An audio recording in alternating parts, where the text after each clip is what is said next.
नमस्कार, मेरा नाम है डॉक्टर पुरु धवन और आज इस वीडियो में हम बात करने वाले हैं वह है रिकवरी के साइन एक पैरालिसिस पेशेंट के अंदर। जब किसी को पैरालिसिस होता है, ब्रेन के अंदर क्लॉट आता है या नस फटती है तो ब्रेन का एक हिस्सा मर जाता है या उसे नुकसान होता है। उसकी वजह से जो ब्रेन का हिस्सा हमारे हाथ पैर को चलाता था, कमांड करता था, वो कहीं रुक जाता है। तो हमारा हाथ चलना, पैर चलना, बोलना ये कहीं ना कहीं रुक जाता है या बंद हो जाता है, कम हो जाता है। मगर जब हमें पैरालिसिस का स्ट्रोक पड़ता है उसके बाद जो पहले 6 महीने होते हैं वो बहुत अच्छे पीरियड होता है, इसे हम गोल्डन पीरियड कहते हैं। इस पीरियड के अंदर बहुत अच्छी रिकवरी हमें हर पेशेंट के अंदर देखने को मिलती है। क्यों मिलती है? क्योंकि हमारे शरीर के अंदर अपने नुकसान को भरने की ताकत होती है, सेल्फ रिपेयर की पावर होती है। अगर आपकी स्किन पे कट लग जाए तो क्या होगा? कुछ दिनों में वो भर जाएगा, बस हमने इसको बस साफ रखना होता है। इसी तरह से अगर हमारे ब्रेन के अंदर कभी क्लॉट आ जाए, नस फट जाए, ब्रेन की कुछ हिस्से को नुकसान हो जाए तो ब्रेन भी अपने आप को हील करता है। और इसको हम हीलिंग नहीं कहते, इसको हम कहते हैं न्यूरोप्लास्टिसिटी। न्यूरोप्लास्टिसिटी की वजह से हमारे को हर पेशेंट के अंदर पहले 6 महीने के अंदर रिकवरी देखने को मिलती है। अब इस रिकवरी में हमें क्या देखने को मिलता है? अगर पेशेंट को जो नुकसान हुआ है वो नुकसान अगर कम होना शुरू हो जाता है तो उसको हम रिकवरी कहना शुरू कर देते हैं। तो सबसे पहले शुरुआत करते हैं आवाज़ से। अगर पेशेंट कुछ नहीं बोल पाता, आ करता है और सडनली वो बोलना शुरू कर दे, पानी, खाना दे दो, चलो, तो क्या बोलोगे? रिकवरी बोलोगे। यही रिकवरी है। पहले वो कोई शब्द क्लियर नहीं बोलता था, अब एक शब्द बोलने लगा है। अब इससे आगे क्या रिकवरी होगी कि वो 2 शब्दों का मेल होना, जैसे खाना दो, बाहर चलो, यहाँ से हटो। तो अब क्या हुआ? 2-2, 3-3 शब्द आपस में छोटे छोटे सेंटेंस बनने लगे। अब जब पेशेंट पूरे के पूरे सेंटेंस बनाना शुरू कर देता है, मुझे बाहर जाना है, मुझे खाना नहीं खाना है, तो मतलब पेशेंट में रिकवरी अच्छी हो गई। तो हमने क्या देखा? 0 से 10 तक का स्कोर। यही साइन ऑफ रिकवरी है स्पीच के अंदर कि स्पीच बेटर होती जा रही है। इसी तरह से अब किसी को पैरालिसिस अटैक हुआ तो हाथ बिल्कुल लटक गया, शोल्डर बिल्कुल बाहर की तरफ आ गया। अब पेशेंट के हाथ में 0 पावर, हिल ही नहीं रहा क्योंकि पावर 0 है, बट वो धीरे धीरे हिलना शुरू होता है ना? मूवमेंट आनी शुरू होती है, थोड़ी थोड़ी अपने हिसाब से मूवमेंट आ रही है, हम थोड़ा थोड़ा हाथ हिला पा रहे हैं। तो अगर मैं हाथ की बात करूं तो इसकी जॉइंट को समझने की कोशिश करना, ये मेरा शोल्डर जॉइंट है। अगर हमने शोल्डर जॉइंट में रिकवरी देखनी हो तो हम कैसे देखेंगे कि वो कितना ऊपर उठ पा रहा है। अगर मैं हाथ यहाँ तक उठा रहा हूँ तो मेरा ये इंप्रूवमेंट होगी। तो अगर आप इसमें एंगल देखो अब, क्योंकि ये हमारी बॉडी के साथ एक एंगल बना रहा है ना? तो अगर ये 30 डिग्री का एंगल है तो हम क्या बोलेंगे? 30 डिग्री की इंप्रूवमेंट हुई है। अगर ये 90 आ जाए तो हम बोलेंगे 90 डिग्री तक की इंप्रूवमेंट हो गई। अगर इससे ऊपर जा रहे हैं तो हम कह सकते हैं ना इंप्रूवमेंट हमारी बढ़ गई। तो एंगल्स जो होते हैं, जो आपकी बॉडी के साथ आपका हाथ बनाता है, ये आपकी शोल्डर की इंप्रूवमेंट को बताता है। इसी तरह से अगर हम अपने हाथ, अपने एल्बो को मोड़ने की कोशिश करते हैं, ये जॉइंट यहाँ से यहाँ तक चलता है, तो ये कितने डिग्री हुआ? 180 डिग्री। ठीक है, अब ये कितनी डिग्री मूव कर रहा है हमें पता लग जाता है कि कितने % इंप्रूवमेंट हुई। अगर हमारा हाथ ये पूरा जाएगा तो इसमें पूरी इंप्रूवमेंट हो गई। तो इसमें भी डिग्री पैरामीटर है कि कितनी रिकवरी हमें देखने को मिली। उसके बाद आती है हमारी रिस्ट, है ना? अब रिस्ट क्या करती है? ये रोटेशन और ये मूवमेंट, है ना? इससे ज़्यादा मूवमेंट तो कर नहीं सकता। खुद करके देखो एक बारी, इससे ज़्यादा मूवमेंट हो रही है? नहीं हो रही ना। अब समझो, ये मूवमेंट, फर्स्ट मूवमेंट ये हो रही है नहीं हो रही, इसे चेक करोगे। इसमें डिग्री का कोई रोल नहीं है, होना या ना होना, होना या नहीं होना, ये स्टिफ है। दूसरी है रोटेशन। रोटेशन बहुत कम पेशेंट में देखने को मिलती है, बहुत अच्छी रिकवरी होने के बाद होती है। तो अगर ये रोटेशन आपकी आ रही है तो रिकवरी हो रही है, अगर वो स्टिफ है और नहीं मूव कर रहा तो हमें पता लग जाता है कि रिकवरी नहीं हो रही। अब चलते हैं फिंगर्स के ऊपर। अगर मुझे फिंगर्स में रिकवरी देखनी है तो मैं कैसे से जज करूंगा? वो है मूवमेंट से। अब हमारी फिंगर्स क्या मूवमेंट करती है? बंद होना और खुलना सबसे पहले। उसके बाद है इंडिपेंडेंट मूवमेंट होना कि हर उंगली को मैं अलग अलग चला पाता हूँ। तो पहले हम देखेंगे बंद होना और खुलना। तो पेशेंट के पास पावर होती है उंगलियां बंद कर लेने की, सबसे पहले पावर यही आती है। क्यों आती है? अपनी उंगली की तरफ देखो, अपनी हड्डी को चेक करो कि कहाँ पे टच है। अब हड्डी के आगे यानी हाथ के अंदर हथेली की तरफ मांसपेशियों को टच करो, ये तो बहुत मोटी मोटी नहीं लग रही है आपको? और पीछे के देखो, ये बहुत पतली पतली सी बिल्कुल रेशे की तरह होती है। यही कारण है कि किसी भी पैरालिसिस पेशेंट के अंदर उंगली बंद करने की ताकत जल्दी आती है, क्योंकि जब भी हम जोर लगाते हैं तो अपने हाथ को अंदर की तरफ दबा के हम ताकत लगाते हैं, और पूरी ज़िंदगी हमने हाथ को बंद करके ताकत लगाई है। इस वजह से हमारी अंदर की जो मसल्स होती हैं वो ज़्यादा डेवलप होती हैं। अगर कोई इंसान बहुत ज़्यादा मेहनत वाला काम करता होता है, जिनकी उंगलियां बहुत मोटी मोटी होती हैं, उन केसेस के अंदर हमें क्या देखने को मिलता है कि उंगलियां बंद भी अच्छी रिकवरी लेती है और उंगलियां खुलना भी अच्छी रिकवरी लेती है। बट ये सबके साथ नहीं होता, और खासकर फीमेल्स के साथ नहीं होता, क्योंकि फीमेल्स की फिंगर्स वैसे ही कुदरती रूप में पतली होती है, मसल मास कम होता है, और वो भी अंदर की तरफ ज़्यादा और बाहर की तरफ कम। बट अब ये जो रिकवरी है कैसे देख रहे हैं कि उंगलियां बंद करने की काबिलियत और बंद करने की ताकत कि कितनी जोर से वो आपका हाथ दबा पा रहा है। तो अगर आपका पेशेंट उंगलियां बंद कर लेता है, अपना हाथ दो और कहो कि कस के दबाए। अगर वो इतनी ज़ोर से दबा पाता है कि आपको दर्द महसूस होना शुरू हो जाए, यानी उसकी उंगलियां बंद करने की ताकत बहुत अच्छी है। तो जैसे आप किसी के साथ हैंडशेक करते हो ना, तो आपने अपने पेशेंट को बोला कि जितना दम है ना लगा दो। अगर आपको महसूस हो रहा है कि पावर बढ़ रही है, तो वो एक साइन होता है रिकवरी का फिंगर्स के अंदर। अब चलते हैं उंगलियां खोलने की रिकवरी की साइन के ऊपर। अगर मेरे पास कोई पेशेंट आएगा, मुझे उसे जज करना है कि उसकी इस महीने और अगले महीने में क्या इंप्रूवमेंट हुई है फिंगर्स के अंदर, तो हम क्या कहेंगे कि ये उंगलियां बंद कर दी ना, अब इसे खोलो। क्या वो खोल पा रहा है, हमें चेक करना है। दूसरा तरीका क्या होता है कि अगर ये हल्की सी भी मूवमेंट आ रही है, ये हल्की सी भी मूवमेंट आ रही है, इम्प्रूवमेंट हो रही है। अब ये मूवमेंट आनी शुरू होगी तो धीरे धीरे वो इम्प्रूवमेंट बढ़ती चली जा रही है, नहीं जा रही। हम हाथ को थोड़ा बहुत खोल पा रहे हैं, नहीं खोल पा रहे, तो इससे पता लग जाता है कि इम्प्रूवमेंट हो रही है, नहीं हो रही। तो अब आप एक एक्सरसाइज को भी बताता हूँ आपको। आप पेशेंट को बोलो कि आपने एक पेपर वेट हाथ में लेना है। अब इसे पकड़ना नहीं है, इसे छोड़ना है, क्योंकि छोड़ने के टाइम ही हम अपनी उंगलियों को खोलेंगे। तो हमने कोई सामान पकड़ के उसे छोड़ने की कोशिश करनी है। अब ये हमारे लिए बहुत आसान है, देखना बहुत आसान है, 90% पेशेंट इसे करता नहीं है, मगर आपको समझना है कि जब तक आपका ब्रेन किसी चीज़ को छोड़ने के लिए आपकी उंगलियों को खोलेगा नहीं, तो ये मूवमेंट आएगी नहीं। और कोई भी एक्सरसाइज उंगलियां खोलने के लिए नहीं बनी। जितनी मर्जी बॉल चला लो, जितनी मर्जी स्प्रिंग चला लो, सब की सब एक्सरसाइज आपकी अंदर की तरफ है, बाहर की तरफ नहीं है।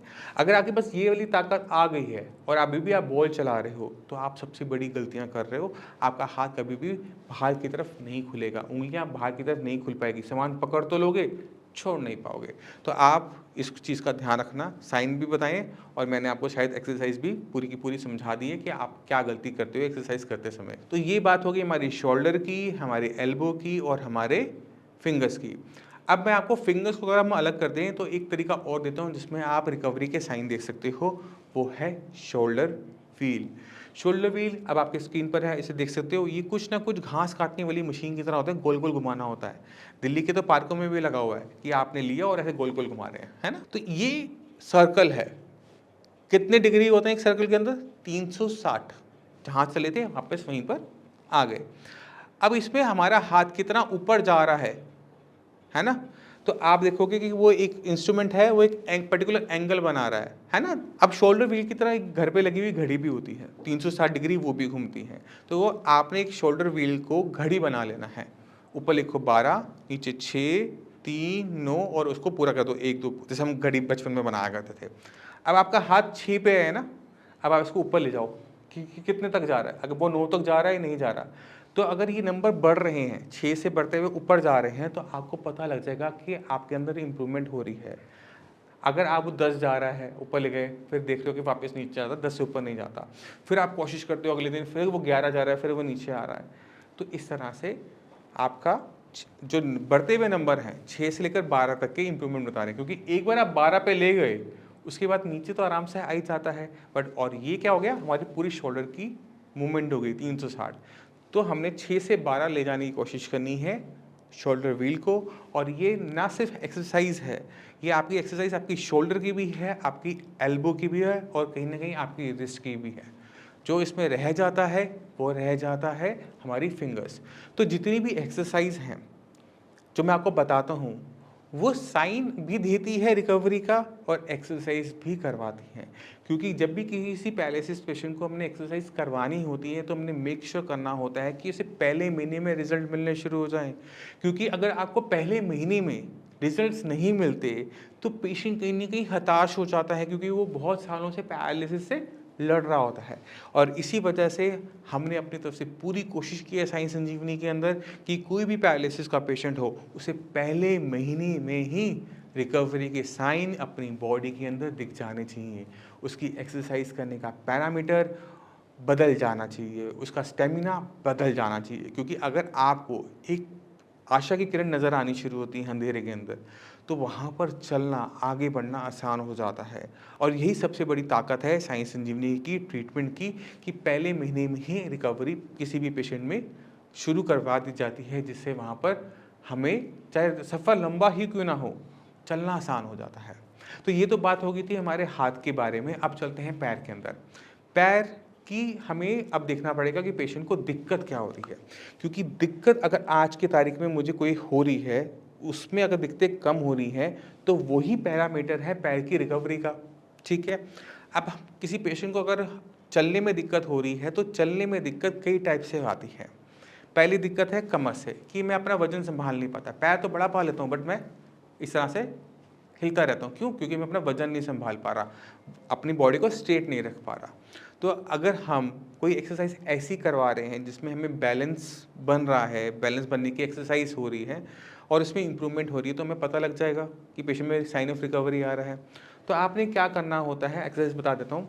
आपने एक लाइन डालनी होती है फर्श पे, जहाँ पत्थर जुड़ते हैं, टाइलें जुड़ती हैं, वहाँ पे ऑटोमेटिक तरीके से एक लाइन बन जाती है। अगर आपके घर में नहीं बनी हुई तो उसको आप किसी तरीके से पेंट वेंट से बना दो।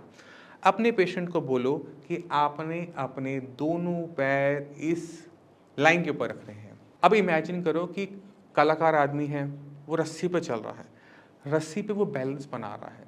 बट हम अपने पैरालिसिस पेशेंट को तो बोल नहीं सकते, बट फर्श पे बनी हुई एक लाइन के ऊपर पैर रखने पर हमें वैसे ही फील होता है जैसा किसी को एक रस्सी पे चलने पर होता है। बैलेंस बनाने की दिक्कत आती है, आप खुद ट्राई करना इसको, आपके लिए भी आसान नहीं होगा दोनों पैर को लाइन में रखना। तो ये जो एक्सरसाइज बताते हैं जिसके अंदर हमें दोनों पैर को एक ही लाइन में रखना होता है, इससे पेशेंट की बैलेंस बनाने की एक्सरसाइज होती है। अगर पेशेंट इसमें स्पीड पकड़ता है, दोनों पैर को परफेक्ट तरीके से लाइन में रखता है, उसका पैर सही तरीके से पड़ना शुरू होता है, घूमना बंद होना शुरू हो जाता है, तो वही साइन ऑफ रिकवरी है। यानी किसी भी एक्सरसाइज जो आपको चैलेंज कर रही हो, जो आपको ढंग से ना करने दे रही हो, जिसमें आपको परेशानी हो रही हो और वो परेशानी कम होती जा रही है, तो वो चीज़ अच्छी है, वो साइन ऑफ रिकवरी है। तो ये हो गई पैर के बारे में। क्योंकि पैर की मैं बहुत ज़्यादा एक्सरसाइज नहीं बताता, क्योंकि पैर आपको कोऑर्डिनेटेड ही चलाना होता है। जैसे हमारा हाथ है, हाथ के हमें अलग अलग मूवमेंट अलग अलग करनी होती है, बट पैर में मूवमेंट हमें एक सिंक में चाहिए होती है। आपका हिप जॉइंट, आपका नी जॉइंट, आपका एंकल जॉइंट जब भी आपस में एक सिंक के अंदर, एक ले के अंदर मूव करते हैं, तब जाके हमारा पैर सही तरीके से आगे बढ़ पाता है। और लेफ्ट में अगर दिक्कत है तो राइट के साथ उसका सेम होने पर ही रिकवरी का पता नहीं लगता, बीमारी का पता नहीं लगता। तो हमने क्या करना है, अपने पेशेंट्स को बोलना है कि लाइन में चलें, उससे उनकी बैलेंसिंग क्या जो इशू है वो सॉल्व होना शुरू हो जाता है। जिन पेशेंट में लगता है कि उनको खड़ा करना ही मुश्किल है और वो पूरा दिन बेड पे लेटे रहते हैं, तो ऐसा भी मत करो। कमर की एक्सरसाइज है बैलेंस बनाने की, तो आप पेशेंट को किसी स्ट्रेट चेयर पे बिठा दो और बोलो कि आप उस पर बिना पीछे टेक लगाए सीधे बैठे रहें। जब कोई पेशेंट कुर्सी पे सीधा बैठना शुरू कर देता है, तो पेशेंट का बैलेंस की दिक्कत भी खत्म होनी शुरू हो जाती है। तो एक और पैरामीटर मैंने आपको दिया, मगर आपको जज करना पड़ेगा कि वो आपके पेशेंट पे एप्लीकेबल है या नहीं है। अगर पेशेंट से चला नहीं जाता, उसे बैलेंस में बहुत ज़्यादा दिक्कत है, सीधे बैठने की टाइम पैरामीटर पे कितनी रिकवरी हो रही है, अगर वो पहले 5 मिनट बैठ पाता था, अब वो घंटे 2 घंटे बैठ पाता है, तो वो साइन ऑफ रिकवरी है। तो कहने का मतलब ये है, पूरी वीडियो का इतना लंबा हमने बना दिया, कहने का मतलब ये है कि ऐसी कोई भी मूवमेंट या एक्सरसाइज जिसमें आपको कठिनाई होती हो, उन कठिनाइयों का कम होना, उसमें आपकी पावर का बढ़ना, उसमें आपकी काबिलियत का बढ़ना रिकवरी का साइन है। हर एक जॉइंट को, हर एक मूवमेंट को इंडिपेंडेंटली जज किया जा सकता है और हमें करना चाहिए। जितने भी पेशेंट साइंस संजीवनी में आते हैं उनको हम लिख के भी देते हैं और बोलते भी हैं कि जब भी आप अपना ट्रीटमेंट शुरू करो तो अपनी एक वीडियो ज़रूर बनाओ। वीडियो बनाने में क्या होता है कि वो एक डॉक्यूमेंट की तरह बन जाता है। आप उसको बार बार चला के देख सकते हो कि पेशेंट के अंदर कितना सुधार हुआ है, क्योंकि पेशेंट मेरे सामने है प्रेजेंट में। मैंने पहले बनाई थी वीडियो कुछ महीने पहले, मैंने उसमें देखा कि पेशेंट का पैर मुड़ता है, अब नहीं मुड़ता जी, तो हम कह सकते हैं ना साइन ऑफ रिकवरी है। पेशेंट पहले वो बोल रहा था, वो सिर्फ कुछ नहीं बोल पाता था, माँ माँ माँ माँ करता था, अब बोलता है राम राम राम राम। इम्प्रूवमेंट है या नहीं है? है। तो डॉक्यूमेंट करना ज़रूरी है, क्योंकि जो रिकवरी होती है ये 100% होती है, बट ये स्लो होती है। जिस तरह से हम इतने लंबे हो जाते हैं, 6 फुट के हो जाते हैं, आप बता सकते हैं कि किस दिन लंबे हुए थे? नहीं बता सकते ना, क्यों? क्योंकि आप डेली बेसिस पे लंबे हो रहे होते हो, आपकी हाइट वेट डेली बेसिस पे बढ़ रहा होता है। तो इसी वजह से जो पैरालिसिस पेशेंट में रिकवरी होती है वो डेली बेसिस पे थोड़ी थोड़ी थोड़ी थोड़ी हो रही होती है, बट वो महीने के एंड पे इतनी हो जाती है कि वो आपको वीडियो में तो नज़र आएगी, बट आपको कल से नज़र नहीं आएगी, आपको एक हफ्ता पहले नज़र नहीं आएगी। बट अगर आप 4 हफ्ते पहले की पेशेंट को सोचोगे और आपके पेशेंट को सोचोगे, कहोगे यार ये तो इम्प्रूवमेंट आ गई। तो ये जो रिकवरी के साइंस हैं इनको डॉक्यूमेंट करना ज़रूरी है, इसे कर सकते हो। जिन पेशेंट के पास बहुत सारा पैसा हो वो NCV टेस्ट करवा सकते हैं, जिसे हम कहते हैं नर्व कंडक्टेंस वेलोसिटी टेस्ट, यानी आपकी नसें कितनी स्पीड से काम कर रही हैं उसे मशीन से चेक करवाओ और उसके बाद कुछ टाइम बाद फिर करवाओ। तो ये भी साइन ऑफ रिकवरी है, बट इसमें पैसा लगता है और मुझे नहीं लगता कि जो चीज़ हमें दिख सकती है उसके लिए हम टेस्ट करवाएं। तो मैं उम्मीद करता हूँ इस वीडियो से काफ़ी कुछ समझ गए होंगे कि हमने अपने पैरालिसिस पेशेंट को किस पैरामीटर पे जज करना है कि उसमें रिकवरी आ रही है या नहीं आ रही। फिर भी कोई भी डाउट हो, कुछ भी पूछना चाहते हो लकवे से, हमारे डॉक्टर्स की टीम आपकी सेवा के लिए सदैव रहती है। 24 घंटे नहीं रहती, बट वो दिन में ज़रूर काम कर रही होती है। तो आप उनको फ़ोन कर कर, उनसे बात कर कर, उनको अपनी रिपोर्टें भेज कर, अपनी MRI CT स्कैन, आपकी जो दिक्कत है ना वो सॉल्व करवाएंगे, जिसे हमने इनकी करवाई। नमस्कार, मेरा नाम है डॉक्टर पुरु धवन और आज हमारे पास एक पेशेंट ऐसे हैं जिनको क्लॉट आया था राइट साइड में, राइट साइड ब्रेन में क्लॉट आने की वजह से इनका left side of body paralyse हो गया था। कंडीशन कुछ ऐसी थी कि जब हमारे पास आए तो चल तो लेते थे, मगर हाथ की जो फिंगर्स थी वो बिल्कुल क्लॉ फॉर्म में थी, बिल्कुल मुड़ी हुई थी, खुलती हुई थी और हाथ उठता नहीं था। तो चलते हैं पेशेंट के पास और देखते हैं कि पेशेंट को कितना इंप्रूवमेंट मिला 1 महीने के साइंस संजीवनी के ट्रीटमेंट से। तो लक्ष्मी जी, आपको ये दिक्कत कब शुरू हुई, कब हुआ था पैरालिसिस का अटैक? मेरे को हुआ था सर होली वाले दिन सुबह 8:15 8 20 मार्च को। 20 में। और तब क्या दिक्कत हुई थी? तब सर मेरे को, मैं आके सिर्फ काम पे से 8 बजे आके 8:15 बजे खड़ा हुआ था, सिर्फ चाय पी थी मैंने। अच्छा। चाय पीने के बाद मेरे हाथ में और पैर में एकदम सरसराहट सी महसूस हुई। मैं ये चाय लेके आई थी, मैंने चाय पी थी। मैंने उनसे कहा, मेरे को कुछ अजीब सा महसूस हो रहा है। तो मेरे से बोली क्या हुआ? मैंने कहा मेरे को कुछ अजीब सा महसूस हो रहा है। मैंने कहा मेरे हाथ और पैर में चींटियाँ चल रही हैं। अच्छा। तो इतनी देर में तो मैं लड़खड़ा के गिर पड़ा था। अच्छा। तो इन्होंने संभाल लिया।